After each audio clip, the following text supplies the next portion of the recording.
तो दोस्तों कभी भारत कभी इजराइल और न जाने किस किस तरह के अच्छे देश जहां पर एक चीज से हमेशा ही परेशानी रही है, उस चीज को जो बाइडेन जैसे लिबरल लोगों ने हमेशा समर्थन किया है विश्व पटल पर। लेकिन जो बाइडेन को नहीं पता था कि ये दंश आखिरकार उन्हें भी मिलेगा। जी हाँ, और वो दंश उन्हें सऊदी अरेबिया की तरफ से मिल चुका है। बहुत बड़ी न्यूज़ है। इसके मायने अगर देखे जाए तो ये इतने ज़्यादा हैं कि इसके बारे में हम लोग कल्पना नहीं कर सकते। हो सकता है कि सऊदी अरेबिया के अंदर अमेरिका कुछ ऐसा उलटफेर कर दे कि वहाँ पर तख्ता पलट भी हो जाए, क्योंकि सऊदी अरेबिया अपने आप में कुछ भी नहीं है। वो एक किंगडम है, वो एक तानाशाही है जिसको प्रोटेक्शन देता है अमेरिका। अगर अमेरिका अपनी प्रोटेक्शन हटा लेता है तो सऊदी अरब के अंदर जो ऊंची ऊंची इमारतें आपको दिखाई दे रही है ना, वो कब जमींदोज हो जाएगी आपको पता भी नहीं चलेगा। थोड़े से एक झटके की देर है। लेकिन अभी सऊदी अरेबिया की तरफ से कुछ ऐसी चीजें कर दी गई है जिससे ये आशंका पूरी तरह से सच साबित होते हुए दिखाई देगी हमें। और सबसे बड़ी बात कि ये चीजें जो कुछ अभी घटित हो रही है, जो आगे आपको मैं वीडियो में बताने वाला हूँ, इन सारी चीजों के लिए हमारे विदेश मंत्री एस जयशंकर साहब ने अमेरिका सहित चाइना को और पूरी दुनिया को समझाया भी था कि देखिए, इस दंश को आप समर्थन मत दीजिए, ये किसी दिन आपको ही काटेगा। वो क्या है आगे आप वीडियो में बने रहिए, डिटेल में बताने वाला हूँ। एकदम एंड तक देखते हुए चैनल को सब्सक्राइब जरूर कर लीजिएगा। तो दोस्तों, भारत सहित इजराइल वगैरह और सारे देशों में आतंकवाद और जिहाद जैसी चीजों को लेकर हमेशा ही परेशानी रही है। लेकिन जो लिबरल लोग हैं, खासकर जो बाइडेन जैसे उनकी विचारधारा रखने वाले, ये लोग हमेशा इन चीजों को समर्थन देते आए हैं। पाकिस्तान की तरफ से भारत के साथ कितना भी इस तरह की चीजें कर ली जाए, हमेशा जो बाइडेन की तरफ से इन्हें ही समर्थन मिलेगा। लेकिन अभी उन्हें नहीं पता था कि ये सारी चीजें उनके साथ भी होने वाली है। आपको याद होगा कुछ ही समय पहले डॉक्टर एस जयशंकर साहब जब यूएन में बोल रहे थे, उस समय उन्होंने कहा था कि आतंकवाद को समर्थन देना सबसे बड़ी भूल हो सकती है, क्योंकि जिस देश के खिलाफ आप आतंकवाद को समर्थन दे रहे हैं उस देश के लिए तो नुकसानदायक है ही है, लेकिन इसका उल्टा परिणाम आपको भी मिलेगा। ये बिल्कुल आप मत सोचिए कि आप इससे सेफ रह सकते हैं। जो जिस आतंकवादी को पालेगा उसको वो आकर डसेगा, ये बिल्कुल तय है। इस तरह की चीज़ें कही थी चाइना के पॉइंट ऑफ व्यू से और अमेरिका के पॉइंट ऑफ व्यू से, क्योंकि अमेरिका ने ही बताया जाता है कि तालिबान को खड़ा किया है, और चाइना इस समय भारत के खिलाफ जो आतंकवादी घटनाओं को अंजाम देते हैं, जब उन्हें यूएन में ब्लैकलिस्ट करवाना चाहता है भारत, तो चाइना अपने वीटो पावर का इस्तेमाल करके उन्हें बचा लेता है। तो ये सारी चीज़ों को उन्होंने अंडरलाइन करवाया था यूएन के अंदर। अब वो चीज़ें हुई है अमेरिका के साथ। दरअसल हम सभी जानते हैं कि ओपेक प्लस को ऑयल का प्रोडक्शन बढ़ाने के लिए अमेरिका की तरफ से कहा गया था, क्योंकि इस समय रशिया यूक्रेन वॉर चल रहा है और अमेरिका नहीं चाहता कि कोई भी देश रशिया से ऑयल खरीदे। इसके लिए जरूरी ये है कि ओपेक प्लस की बाकी की कंट्रीज जो हैं, जिसमें सऊदी अरेबिया लीड करता है, ये सारे देश ऑयल का प्रोडक्शन एकदम से बढ़ा दे, ताकि मार्केट में ज़्यादा ऑयल आए और ऑयल की जो प्राइसेस है वो कम हो जाए या एटलीस्ट स्थिर रहे। लेकिन ओपेक प्लस की मीटिंग होती है, यहाँ पर रशिया के साथ ये सारे देश मिलकर ऑयल के उत्पादन में कटौती कर देते हैं। और कटौती भी कितनी करते हैं? 2 मिलियन बैरल पर डे के हिसाब से। ये बहुत बड़ी कटौती है।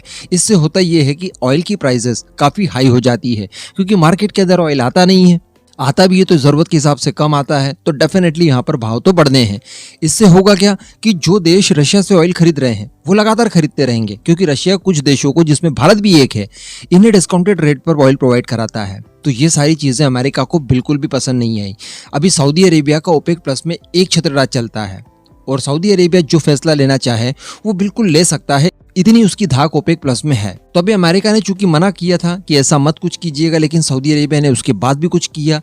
उसके बाद अमेरिका और सऊदी अरेबिया के बीच में एक कोल्ड वॉर सी छिड़ गई। यहाँ तक की बातें हुई, अमेरिका के कई सारे सांसदों ने ये कहा कि देखिए, अब हथियारों का एक्सपोर्ट बंद कर दीजिए सऊदी अरेबिया को। तो यहाँ तक की भी खबरें निकल कर आई कि अमेरिका अब ये विचार कर रहा है कि क्या अमेरिका की सेना जो कि सऊदी अरेबिया में मौजूद है और सऊदी अरेबिया के किंगडम को बचाती है, स्थिर रखती है वहाँ की सरकार, क्या उस सेना को वापस बुला लिया जाए। अगर ऐसा होता है तो सऊदी अरेबिया 2-3 दिनों में ही पूरी तरह से बर्बाद हो जाएगा। 2-3 दिन भी ज़्यादा बोल दिए।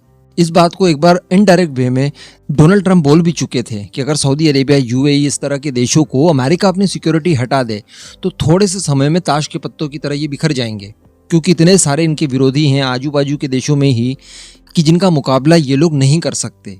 अमेरिका की सेना ही वहाँ पर इनका अस्तित्व और वर्चस्व बचाए हुए है, लेकिन ये लोग उन्हीं के खिलाफ आ गए। फिर अमेरिका सऊदी की जो रिलेशनशिप है, इन्हें रिवाइव करने की भी बातें अमेरिका में चली, लेकिन अब इसको लेकर सऊदी अरेबिया से बहुत बड़ा प्रत्युत्तर आया अमेरिका के लिए। दरअसल मोहम्मद बिन सलमान के चचेरे भाई ने डायरेक्टली अमेरिका को जिहाद की धमकी दे दी। जी हाँ, ये आप वीडियो देखिए। Anybody that challenges the existence of this country and this kingdom all of us, we are projects of jihad and martyrdom. That's my message to anybody that thinks that he can threaten us. Personality के हिसाब से कुछ ज्यादा नहीं बोल रहा है। मैं आपको बता दूं, इनका नाम सऊद अल सालान है और ये मोहम्मद बिन सलमान के बिल्कुल चचेरे भाई सगे वाले। इन्होंने अमेरिका का और पश्चिमी देशों का नाम लिए बिना ये धमकी दी है। डायरेक्टली ये धमकी अमेरिका को कोट करके ही दी गई है। इस तरह की बातें एक्सपर्ट्स कह रहे हैं और हमें भी सुनने भर से ये चीजें समझ में आ रही है। अब इनका ये वाला वीडियो सोशल मीडिया पर जमकर वायरल हो रहा है और सोशल मीडिया में एक बहस भी छिड़ चुकी है। अमेरिका का पक्ष अलग है, सऊदी अरेबिया का पक्ष अलग है और इनके बीच में कई सारे डिस्कशन किए जा रहे हैं। वैसे हम लोग जानते हैं कि जमाल खशोगी की हत्या के बाद मोहम्मद बिन सलमान और जो बाइडन, इनके रिलेशनशिप सामान्य नहीं है। जब जो बाइडन सऊदी अरेबिया के टूर पर गए थे तब भी उन्होंने जमाल खशोगी की हत्या का आरोप मोहम्मद बिन सलमान के ऊपर डायरेक्टली लगाया था और इन दोनों के रिश्ते काफी गर्म हो चुके थे उसके बाद। तो कहने का मतलब युद्ध का एक नया मुहाना हम लोग देख पा रहे हैं इस समय, जो कि सऊदी अरेबिया से शुरू होता है। अगर यहाँ पर अमेरिका ने अपने हाथ खड़े कर दिए, उन्हें कुछ नहीं करना है, सऊदी अरेबिया के खिलाफ कुछ थोड़े बहुत प्रतिबंध लगाकर अपनी सेना को वहां से वापस बुलाने भर की देर है। बाकी अमेरिका के पाले हुए आजू बाजू इतने सारे संगठन हैं इस तरह के जो कि सऊदी अरेबिया को मिनटों में तबाह कर सकते हैं। लेकिन अल्टीमेटली बात यहाँ पर वही आ गई कि आप जब तक ऐसे तत्वों को पानी देकर पोसते रहेंगे तब तक ये सारी चीजें फलती फूलती रहेंगी। जिस समय आपने किसी तरह की इनको तकलीफ देने की कोशिश की तब ये उल्टा आपके ऊपर ही अटैक कर सकते हैं। इस पूरे मुद्दे पर आपका जो भी मानना हो नीचे कमेंट करके जरूर बताइएगा।